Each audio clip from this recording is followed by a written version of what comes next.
Adoor Prakash UDFന്റെ convener ആകുന്നതിന് മുമ്പ് വരെ നല്ല ഒരു ഇലക്ഷൻ മാനേജറായിട്ടും അതോടൊപ്പം തന്നെ തലയ്ക്ക് നല്ല വെളിവുള്ള ഒരു നേതാവായിരുന്നു കേരളത്തിൽ. പക്ഷേ UDFന്റെ കൺവീനർ ആയതോടുകൂടി അദ്ദേഹത്തിന് എന്ത് സംഭവിച്ചു എന്ന് ആർക്കും അറിഞ്ഞുകൂടാ. UDFനെ സംബന്ധിച്ച് UDFന് ഏറ്റവും വലിയ തലവേദനയായിട്ട് കിടക്കുന്ന ഒരു കാര്യമാണ് UDFനകത്തുള്ള ചെറിയ ഘടകകക്ഷികൾ.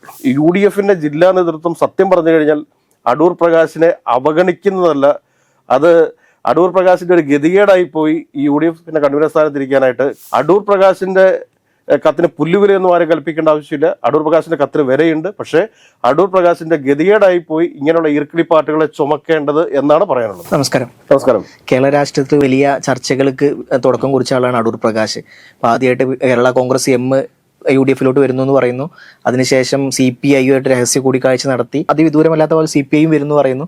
ഇപ്പോൾ പൂർണ്ണമായിട്ട് UDFന്റെ ഇടയിൽ ഒരു ഒറ്റപ്പെട്ട അവസ്ഥയിലാണോ അടൂർ പ്രകാശ്? അടൂർ പ്രകാശ് UDFന്റെ കൺവീനർ ആകുന്നതിന് മുമ്പ് വരെ നല്ല ഒരു ഇലക്ഷൻ മാനേജറായിട്ടും അതോടൊപ്പം തന്നെ തലയ്ക്ക് നല്ല വെളിവുള്ള ഒരു നേതാവായിരുന്നു കേരളത്തിൽ. എല്ലാവരും ഏറെ ബഹുമാനിച്ചിരുന്ന ഒരു വ്യക്തിയാണ് അടൂർ പ്രകാശ്. പക്ഷേ UDFന്റെ കൺവീനർ ആയതോടുകൂടി അദ്ദേഹത്തിന് എന്ത് സംഭവിച്ചു എന്ന് ആർക്കും അറിഞ്ഞുകൂടാ. അദ്ദേഹം പറയുന്ന ഓരോ കാര്യങ്ങളും സമൂഹത്തിൽ ട്രോളായിട്ട് മാറുന്ന ഒരവസ്ഥയുണ്ട്. ഇപ്പൊ കേരള കോൺഗ്രസ് എമ്മിനെ UDFിലേക്ക് ക്ഷണിച്ചതുൾപ്പെടെ CPI-യുമായിട്ട് രഹസ്യ ചർച്ചകൾ നടത്തി എന്ന് പറഞ്ഞതുൾപ്പെടെ, അതുകൊണ്ട് രാഹുൽ മാങ്കൂട്ടത്തിന്റെ വോയിസ് AI വോയിസ് ആണ് എന്ന് പറഞ്ഞത് ഉൾപ്പെടെയുള്ള കാര്യങ്ങളിൽ അദ്ദേഹത്തിന് വലിയ ട്രോളുകൾ സോഷ്യൽ മീഡിയയിൽ നിന്നും സമൂഹത്തിൽ നിന്നും ഒക്കെ ഏറ്റുവാങ്ങേണ്ട ഒരു ഗതികേടുണ്ടായി. ഇപ്പോൾ ത്രിതല പഞ്ചായത്തിലേക്കുള്ള തെരഞ്ഞെടുപ്പിന് വേണ്ടിയിട്ടുള്ള ഒരുക്കങ്ങളാണ് UDF നടത്തിക്കൊണ്ടിരിക്കുന്നത്. ഇപ്പൊ തിരുവനന്തപുരം കോർപ്പറേഷൻ ആയിക്കൊള്ളട്ടെ, കൊല്ലം കോർപ്പറേഷൻ ആയിക്കൊള്ളട്ടെ, എറണാകുളം കോർപ്പറേഷൻ ആയിക്കൊള്ളട്ടെ, തൃശ്ശൂർ കോർപ്പറേഷൻ ആയിക്കൊള്ളട്ടെ, കണ്ണൂർ ആയിക്കൊള്ളട്ടെ, കോഴിക്കോട് ആയിക്കൊള്ളട്ടെ, ഇവിടങ്ങളിലെല്ലാം പ്രമുഖരായിട്ടുള്ള സംസ്ഥാന കോൺഗ്രസ് നേതാക്കന്മാർക്ക് തന്നെ ചുമതല നൽകിക്കൊണ്ട്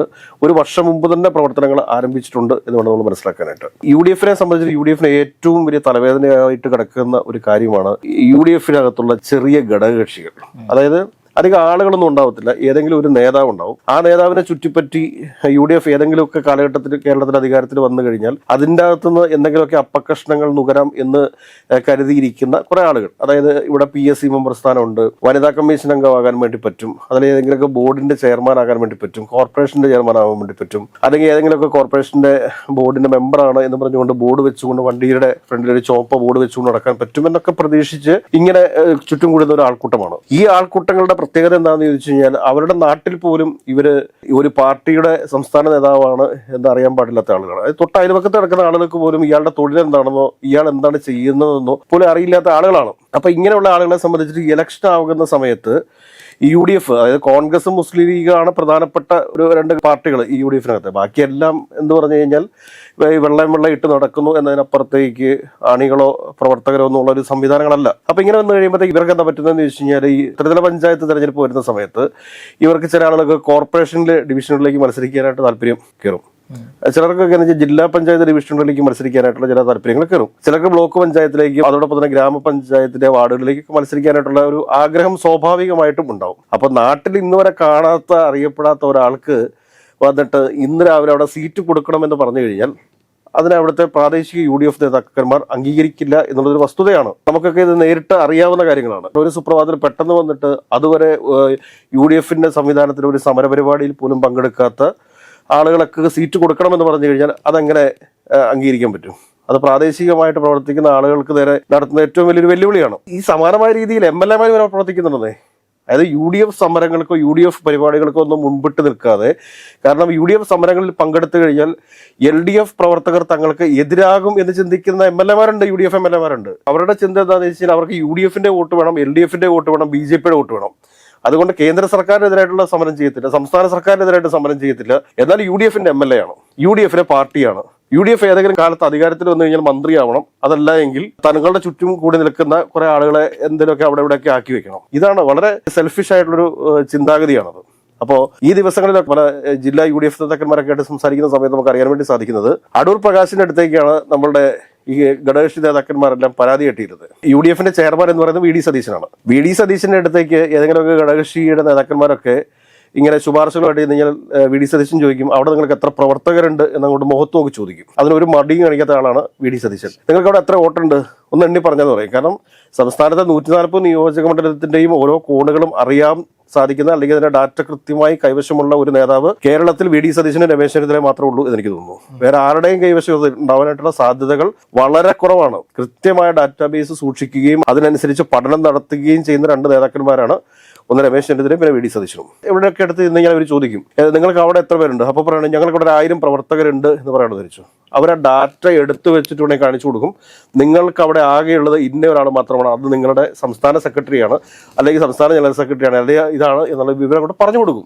അടൂർ പ്രകാശിനെ സംബന്ധിച്ച് അടൂർ പ്രകാശിനും ഈ സംവിധാനമൊക്കെ ഉള്ളതാണ്. അദ്ദേഹത്തിന്റെ ലോക്സഭാ തെരഞ്ഞെടുപ്പിന്റെ സമയത്ത് കൃത്യമായിട്ട് ഡാറ്റ കളക്ട് ചെയ്യുകയും അനലൈസ് ചെയ്യുകയൊക്കെ ചെയ്തിട്ടുള്ള വ്യക്തിയാണ്. പക്ഷേ സ്റ്റേറ്റ് ലെവലിൽ അദ്ദേഹത്തിന് അത് ചെയ്യാൻ വേണ്ടി സാധിച്ചിട്ടില്ല, സംസ്ഥാനത്തുടനീളം. പിന്നെ KPCCക്ക് പൊതുവായിട്ട് അങ്ങനത്തെ ഒരു ഡാറ്റാ ബേസ് ഉണ്ടോ എന്ന് ചോദിച്ചു കഴിഞ്ഞാൽ എനിക്ക് സംശയമാണത്. അപ്പോൾ ഇങ്ങനെ വരുന്ന സാഹചര്യത്തിൽ എന്താ സംഭവിക്കുന്നതെന്ന് ചോദിച്ചു കഴിഞ്ഞാൽ, ഇവർക്ക് സമീപിക്കാൻ സാധിക്കുന്ന ഒരു വ്യക്തി അടൂർ പ്രകാശാണ്. മറ്റ് ആരുടെ അടുത്ത് സമീപിച്ചു കഴിഞ്ഞാൽ പോടാവില്ലെന്ന് പറയും. അപ്പൊ നേരെ അടൂർ പ്രകാശിനെ എടുത്തില്ല. അടൂർ പ്രകാശ് എന്ത് കാണിക്കുമെന്ന് ചോദിച്ചു കഴിഞ്ഞാൽ, ഈ ജില്ലാ UDFന്റെ കൺവീനർക്കും ചെയർമാനും ഒരു കത്ത് കൊടുക്കും. ഈ കത്തുമായിട്ട് ഇവര് കാണാൻ വേണ്ടി ചെല്ലും. അപ്പൊ ഈ ജില്ലാ UDF കൺവീനർമാരും ചെയർമാന്മാരും ഇവരോട് ചോദിക്കുന്നത് താങ്കൾ ഇതുവരെ ഞങ്ങൾ UDFന്റെ ഒരു പരിപാടിയിലും കണ്ടിട്ടില്ലല്ലോ, പിന്നെ താങ്കൾക്ക് ഞങ്ങൾ എങ്ങനെ സീറ്റ് തരും?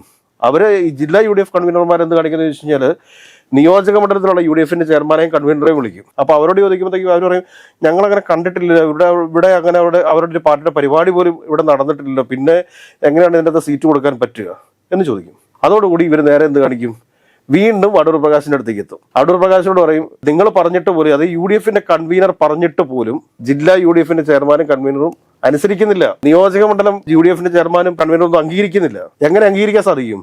അതായത് ഇന്നലെ വരെ പാർട്ടിക്ക് വേണ്ടിയിട്ട് UDF സംവിധാനങ്ങൾക്ക് വേണ്ടിയിട്ട് ശക്തമായ സമരങ്ങളുമായിട്ട് നടന്നിരുന്ന പ്രവർത്തകരെ അവഗണിച്ചുകൊണ്ട് ഈ ഒരു ഘടകകക്ഷി മര്യാദയുടെ പേരിൽ ആ നാട്ടിലോ ആ പരിസരത്തോ പ്രദേശത്തോ അറിയാത്ത ഒരാൾക്ക് സീറ്റ് കൊടുക്കാൻ UDFന് പറ്റുമോ?